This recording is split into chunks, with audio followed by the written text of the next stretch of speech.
Oke, kali ini gue mau ngomongin soal bergerak karena kemarin gue baru menyelesaikan dengerin podcast yang sudah gue dengar dari sekitar 3 hari yang lalu. Jadi gue mendengarkannya selama 3 hari putus-putus karena gue harus kuliah dan segala macam. Podcastnya Andrew Huberman, waduh itu salah satu bisa dibilang guru gue lah. Gue menganggapnya guru walaupun tentu dia tidak kenal dengan gue sama sekali. Karena di Andrew Huberman podcast itu gue belajar banyak soal biologi, sesuatu yang memang sebenarnya gue udah tertarik sih. Gue inget, gue rasain semua orang ya, tapi gue inget waktu kecil tuh salah satu hal yang sangat senang gue lakukan adalah menanam sesuatu. Gue nanam biji salak, biji rambutan, biji belimbing, dan sangat senang ketika melihat tumbuh satu batang gitu, bukan batang ya, apa ya, benihnya tuh tumbuh jadi kayak semacam, kalau pernah nanam ya, kayak dia tuh bukan batang tapi kayak satu kapsul berwarna hijau yang isinya kayak batang dan daun yang tunggu beberapa hari dia akan kebuka gitu jadi satu set tumbuhan mini. Kalau pernah nanam rambutan atau salak, tapi salak tuh lebih ini sih. Gue pernah nanam salak, terus kayak gue menunggu sekitar 2-3 minggu atau gue nggak tahu, pokoknya beberapa hari gue nggak tahu, tapi yang jelas gue mulai tidak sabar dan bertanya-tanya kayak, anjing nih kenapa salaknya kagak tumbuh-tumbuh ya. Ternyata lama gitu kalau nanam salak. Dan akhirnya gue cabut, dan ternyata gue baru tahu biji salak itu ketika gue ambil dari tanah ternyata udah tumbuh akarnya gitu. Jadi lebih dulu tumbuh akar ketimbang ada kapsul berwarna hijau itu. Ya itu. Kenapa gue ngomongin itu ya? Tapi yang mau gue ngomongin adalah gerak ya tadi, biologi Andrew Huberman. Oke, fuck. Goblok. Kenapa jadi jauh banget ya? Jadi gue kepikiran mau nulis soal insights yang gue dapatkan setelah menonton podcast itu, karena podcastnya sangat insightful. Episode tentang movement itu, tentang bergerak, dimana di podcast itu sebetulnya Andrew Huberman dia mewawancarai Ide Portal, orang yang gue juga gak tahu siapa gitu, tapi ternyata dia buat Andrew Huberman itu adalah expert di bidang movement. Dan kalau lihat YouTube-nya, iya sih itu orang bisa melakukan berbagai gerakan yang bikin lo kayak, wow, kok bisa ya manusia melakukan itu. Bukan, nggak gitu sih, lebih ke kayak dia bisa melakukan gerakan yang membuat lo kayak, pertama membuat gue ketika lo melihat, lo coba deh cek aja di YouTube Ide Portal gitu, dia tuh membuat gerakan yang pertama lo merasa, wah anjing ini sangat-sangat indah, sangat-sangat anggun. Itu pertama. Dan yang kedua, lo jadi pengen bergerak. Lo jadi merasa kayak, anjing ternyata badan gue nih punya banyak potensi. Ada perasaan seperti itu yang gue lihat, yang gue rasakan ketika melihat Ide Portal ini bergerak. Itu kedua. Dan yang ketiga, ya lo merasa anjing ini adalah orang yang menguasai tubuhnya. Kayak kadang-kadang, mungkin sering kali bahkan culture kita tuh melihat self diri kita dan badan kita sebagai sesuatu yang berbeda gitu, sebagai sesuatu yang terpisah sama satu sama lain. Kayak kayak apa namanya, badan gue sakit gitu, alih-alih gue sakit gitu. Kayak ada semacam apa ya sebutannya, kayak semacam pemahaman bahwa diri kita itu adalah diri kita yang sadar, dan badan kita tuh terpisah dari diri kita. Badan kita tuh tidak, ibaratnya kayak ya mid back aja dalam tanda kutip, istilahnya kayak ya alat, tidak ubahnya alat seperti mikrofon yang gue pakai sekarang.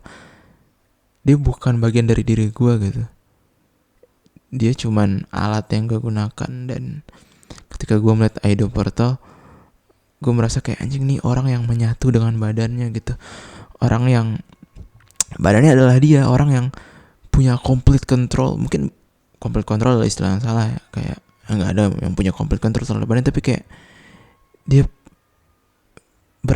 dia badannya itu terintegrasi dengan dirinya gitu.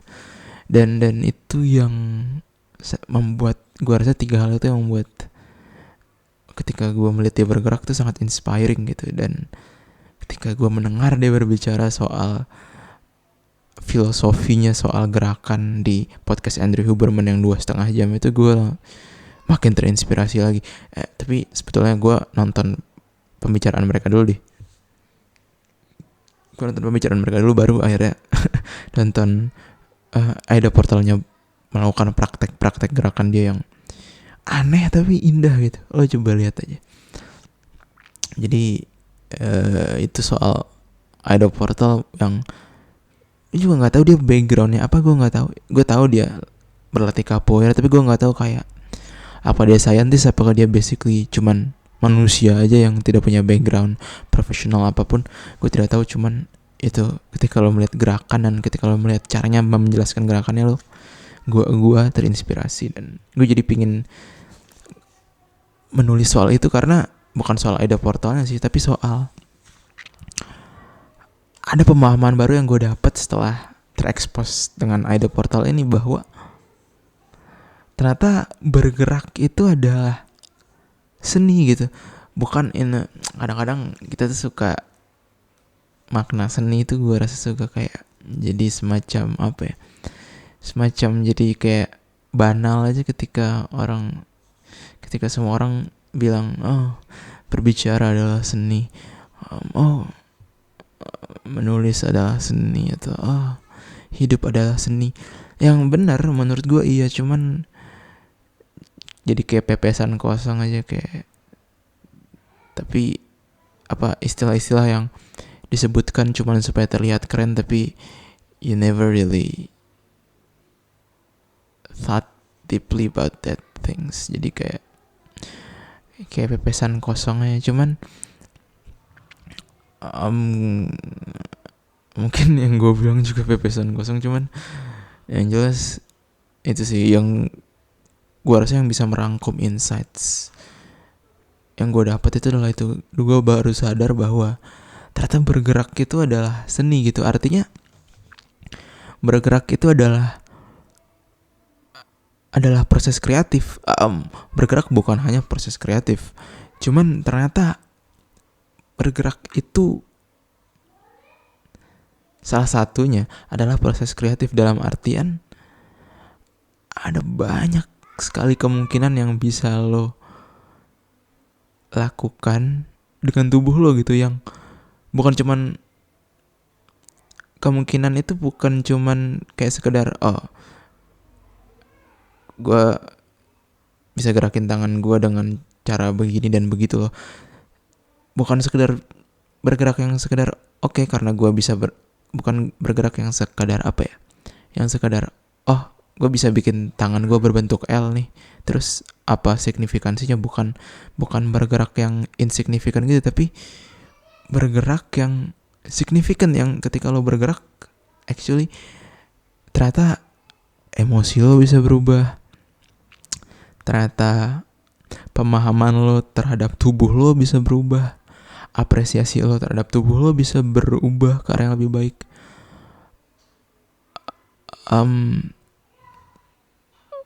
Kemudian state of mind lo bisa lebih mudah berpikir dengan cara lo menggerakkan tubuh. Semua itu gue kayak udah punya, kayak ibaratnya tuh udah punya gambaran kasar terhadap itu sebelumnya. Cuman ketika gue dengar Aido Portal tuh, gue jadi ibaratnya dipaksa untuk memikirkan itu semua dan mengkondensasi semua pikiran itu menjadi iya ya, bergerak tuh ternyata seni, bergerak tuh ternyata bukan sesuatu yang trivial, bergerak tuh ternyata signifikan dalam yang mengubah cara lo mengalami dunia gitu. Experience lo terhadap dunia literally berubah ketika lo merubah gerakan lo. Contoh sederhananya gini deh, lo coba jalan tegak sama lo jalan bungkuk. Kalau lo biasa jalan bungkuk, coba lo tegakin. Kalau bisa jalan tegak, lo coba bungkukin. Atau kalau lo nggak, ini mungkin yang lebih sering terjadi, lo bahkan nggak aware terhadap cara lo bergerak gitu. Lo bahkan nggak aware apakah lo berjalan dengan tegak, bagaimana cara tubuh lo berjalan. Lo bahkan nggak aware dengan itu. Dan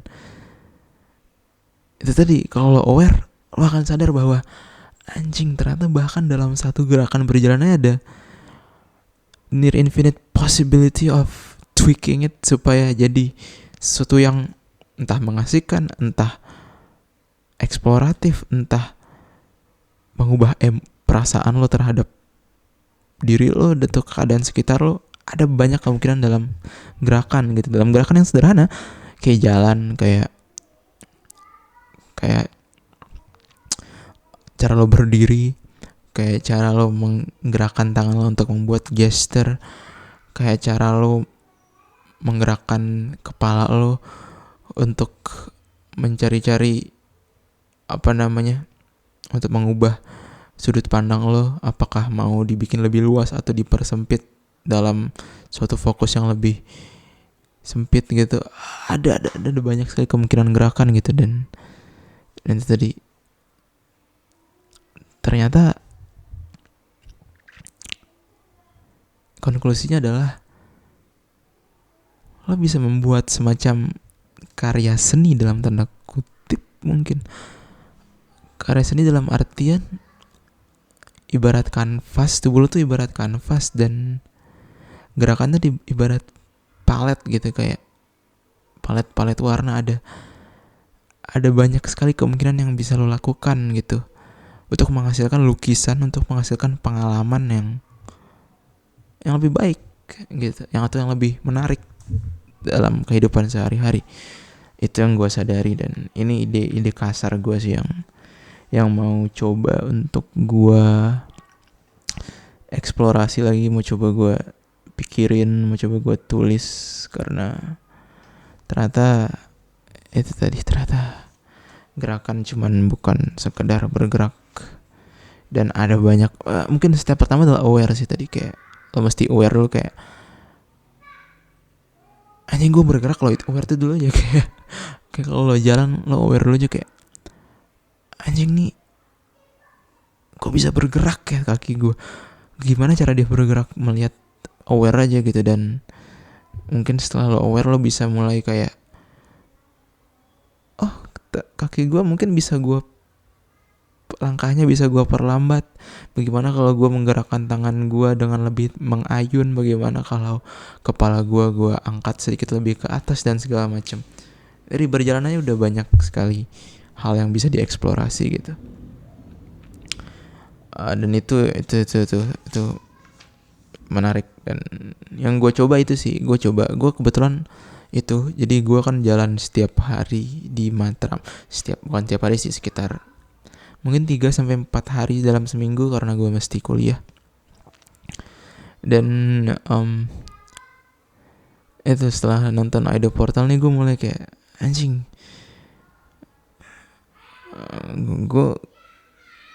gue sering mencoba melakukan walking meditation, kayak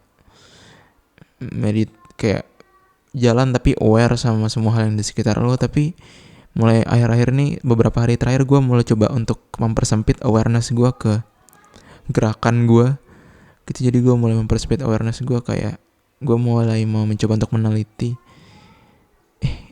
coba deh badan gue coba bengkukin sedikit, gue coba lebih tegak sedikit, atau gue coba lari-lari kecil di jalan, di sepanjang jalan Matraman, atau gue coba untuk memperlambat langkah, mengayun gitu, atau mungkin nanti coba jalan sambil dengar musik dan melihat efeknya apa. Dan dari eksperimen yang sederhana aja, gue kemarin coba jalan, dan eksperimen gue sederhana sih, gue coba untuk jalan bungkuk gitu, bener-bener bungkukin badan gue. Dan anjing, gue bener-bener nyadar kayak wow, Membungkuk itu membuat, kalau experience gue ya, membungkuk itu membuat gue merasa lebih tidak percaya diri sih. Apa ya, tidak percaya diri mungkin bukan kata yang tepat, lebih kayak merasa terancam mungkin in a way daripada ketika gue menegakkan tubuh gitu. Itu perasaan yang gue rasakan. Terus ketika gue mencoba untuk lebih mengayunkan tangan gue mulai merasa lebih natural dalam cara gue berjalan. Kemudian ketika gue memperlambat langkah gue merasa kayak anjing, gue kayak diseret-seret jalannya. Ada banyak sekali possible experience ternyata yang bisa di explore ketika lo jalan gitu. Dan itu udah kayak apa ya, jadi permainan tersendiri yang bisa lo mainkan terhadap diri lo gitu. Ibaratnya ada banyak hal yang bisa dieksplorasi aja ternyata di badan lo, yang tidak lo sadari mungkin. Yang gue jelas gue tidak sadari sebelumnya, tidak sadari gue jadi lebih menyadari lah sekarang betapa tubuh gue tuh adalah, pertama adalah ibarat taman bermain yang sangat luas, ibarat buku yang berisi ratusan ribu halaman yang masih bisa dieksplor. Dan yang kedua, tubuh gue adalah gue gitu ternyata. Tadi tubuh gue tuh bukan cuman meat bag aja, bukan cuman sekumpulan daging yang bisa bergerak, tapi sekumpulan daging yang bisa bergerak dan bisa mempengaruhi experience gue. Kayak tadi gue jalan membungkuk, keadaan emosional gue berubah. Gue berjalan dengan lebih terayun, gue merasa lebih carefree gitu. Itu ada banyak sekali cara gitu. Ada banyak sekali hal yang bisa dieksplorasi. Terus kayak tadi gue terbiasa untuk berolahraga setiap hari, sekedar push up sama squats. Tapi setelah punya insights ini, movement as a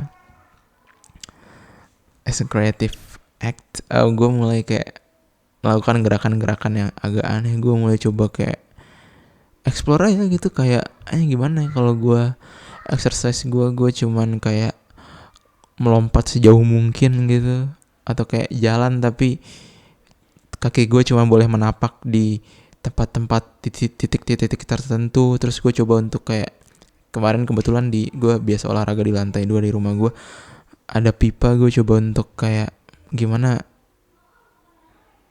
berdiri sambil menyeimbangkan pipa gitu, mengatur tubuh gue, dan exercise gue jadi lebih playful sih. Experience yang baru. Kayak dulu gue exercise tuh gue antara suka nggak suka sih. Kayak gue suka karena gue tahu ini lebih sehat, karena ini akan membuat gue sehat, dan gue suka perasaan ketika gue push up dan nggak ada, saking sakitnya bicep gue ketika push up, pikiran gue kosong, yang ada di pikiran gue cuma rasa sakit. Gue suka perasaan itunya. Tapi ya itu nggak ada playfulnessnya gitu, nggak ada perasaan playful. Dan ketika gue introduce sedikit playfulness ini ternyata ketika gue introduce sedikit eksperimen, sedikit art dalam tanda kutip, atau emang art dalam cara gue berexercise, gue merasa lebih playful aja gitu. Meskipun gue juga merasa kayak anjing, I think I supposed to suffer when I exercise gitu. Tapi tadi gue agak playful ya mungkin. Gue mulai terpikir untuk kayaknya exercise gue masih lebih keras sih, karena kayak gue merasa kayak kalau makin susah gue bisa makin sehat gitu. Cuman itu ya, ternyata gue bergerak tuh bisa sangat menyenangkan gitu. Yang mana gue rasa gue selalu sadar sih. Itu mengingatkan gue ketika gue main bola gitu. Tadi ya, maksud gue ketika gue coba untuk melakukan hal-hal aneh dalam exercise gue, kayak menyeimbangkan pipa atau lompat sejauh mungkin, hal kayak gitu.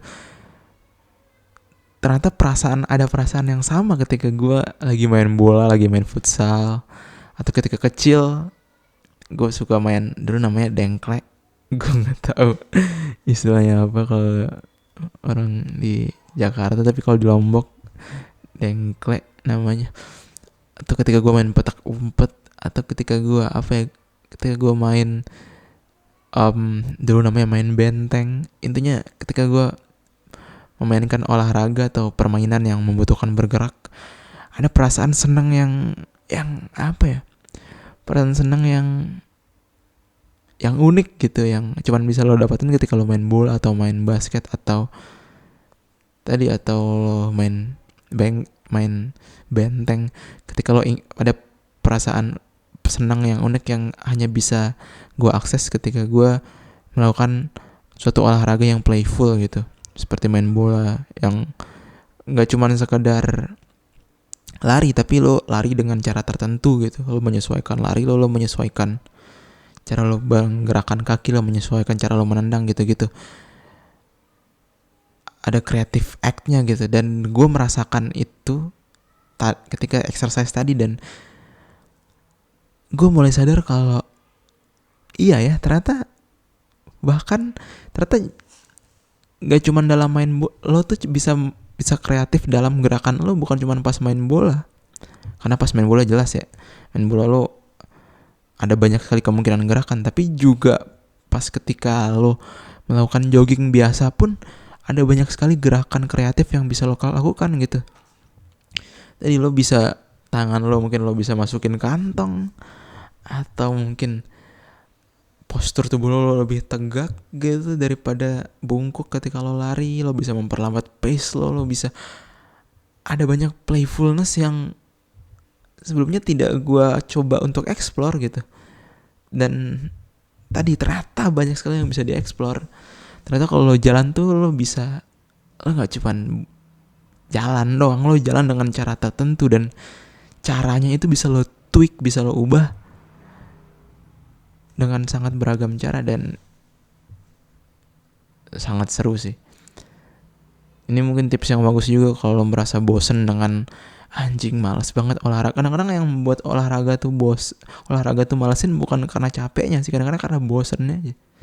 Jadi mungkin playfulness ini bisa lo pakai untuk kayak mengurangi rasa bosan gitu, daripada sebagai alternatif dari kadang-kadang kan supaya nggak bosan lari sambil dengar podcast, lari sambil dengar musik. Mungkin lo bisa coba lari sambil bermain dengan cara lo lari. Mungkin lo bisa coba jogging sambil bermain dengan cara lo menggerakkan kaki lo ketika jogging. Lo bisa mulai bermain ketika lo main bola, mengubah cara lo menendang mungkin lebih berbeda.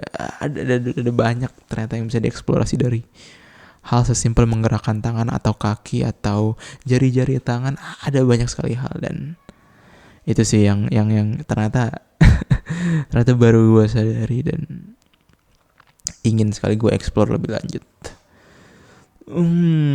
Oke. Gitu ya sih yang mau gue omongin soal bergerak dan seni ini. Ya, siapa tahu kalau ada yang mau mendengar, kalau ada yang ternyata mendengar podcast ini, gue harap lo bisa setidaknya terdorong lah untuk kayak at least nonton Aido Portal dulu, dan setelah itu mungkin lo akan tertarik untuk mengeksplorasi bagaimana cara lo bergerak gitu, dari hal yang simple aja. Bukan yang kayak anjing gue jadi bisa nari, gue mungkin adalah salah satu orang dengan tubuh paling kaku ya. Mungkin tapi nggak penting untuk jadi, yang penting nggak penting untuk jadi expert di bidang tarian atau apa. Yang penting adalah lo bisa menjadi artis untuk tubuh lo sendiri. Itu sih yang hal yang paling berharga yang bisa dieksplorasi gue rasa. Oke, dadah.